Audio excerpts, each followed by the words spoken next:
Hey everybody, this is Justin out in the workshop again. Just wanted to make a quick video today, a little review of the Coghlans Flint Striker. What this is a Ferro cerium rod. I guess some people refer to it as Swedish steel because, like Kleenex, that was the first company, the brand name that came out. Um, Now, these are kind of interesting. I'm probably dating myself, but I've never used these before. As a kid or into the 90s, we never used these. I never saw these. We just used issue magnesium fire starters with the um, nice big fat rod of flint on the side, or the good old-fashioned GI matchbox with the flint rod on the bottom if you ran out of matches out of the inside of it. Most of the time when I'm out, I'll admit it, I tend to cheat. I will use matches, I will use lighters, but I had seen this, and so I decided to pick one up for a couple different reasons. Now, Coghlans you can find just about anywhere in a lot of different retail stores. I happen to get this one at Dick's Sporting Goods, and it was $5.99. So I figured it was a nice cheap experiment. I'd seen a lot of, and I'm sure everybody's seen a lot of survival experts, TV shows, YouTube videos where they use these, and they seem to be pretty effective. I guess a number of European militaries issue these, or the Swedish steel ones perhaps. So I said, I want to grab it. A, because I've never used one before, and they look like they're pretty cool. B, if they are that cool, then why not have another level of redundancy in my gear? They're not too terribly heavy. There's something that's, an extra thing that you could store. I am definitely going to take this out and start using it and see how well it works. And then also on top of it, Coghlans, okay, they're kind of an economy brand. I'm sure Swedish Steel would want you to buy theirs. I don't know how well the Coghlans one will perform. I don't know if there's a material difference or material quality difference. I noticed there's a size difference as far as how much material they give you as far as the rod. The Swedish Steel one I think is a bit more beefier than this. They give you maybe a little bit more material.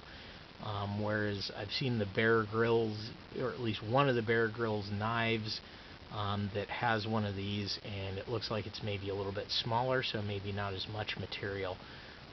As far as construction, I don't know if you can see that little blob of glue there that's holding this in, or it's not a blob, it's kind of all the way around.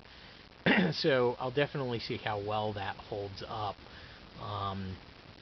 As far as material, when I got it, it was looped in a single loop into this packaging here, right here, through those holes. I untied it to pull it out, and I found it's a little more comfortable with this fuller, longer length here.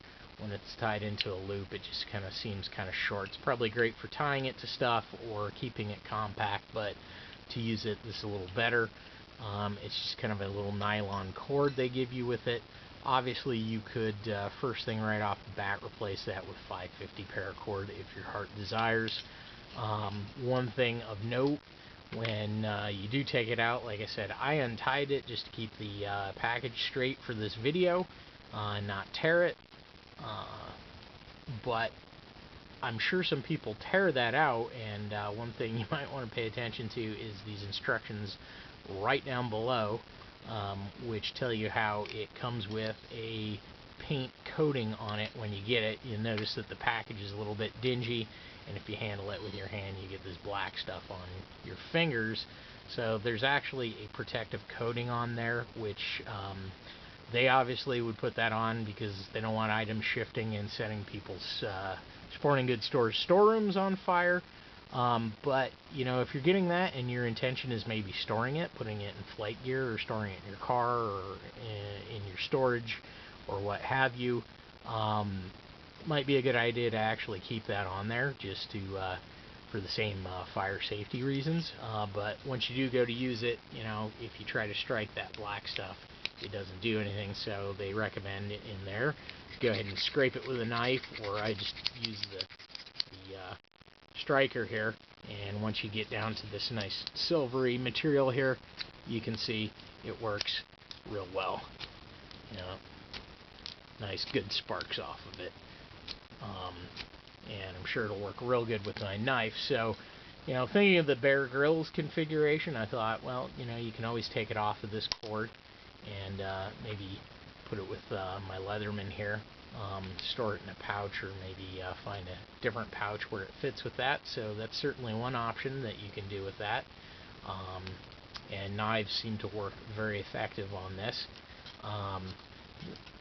Also, looking at the material of the striker, whether you choose to attach it to a knife or you keep this, I was just kind of looking at the shape, and one thing that I realized looking at that was it kind of reminded me of roughly the P42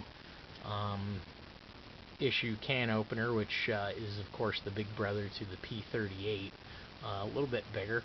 So we all know, as far as redundancy and all sorts of multi-uses, you know, having a piece of steel, I'm sure you can do a lot of things with that, but you might be able to expand the capabilities of it. I don't know if I'd need to sharpen perhaps an edge, or if the can opener section maybe is enough. I'll certainly play around with that, but you know, once again, just a little idea on how to expand your capabilities on some of the gear that you carry and keep the weight down.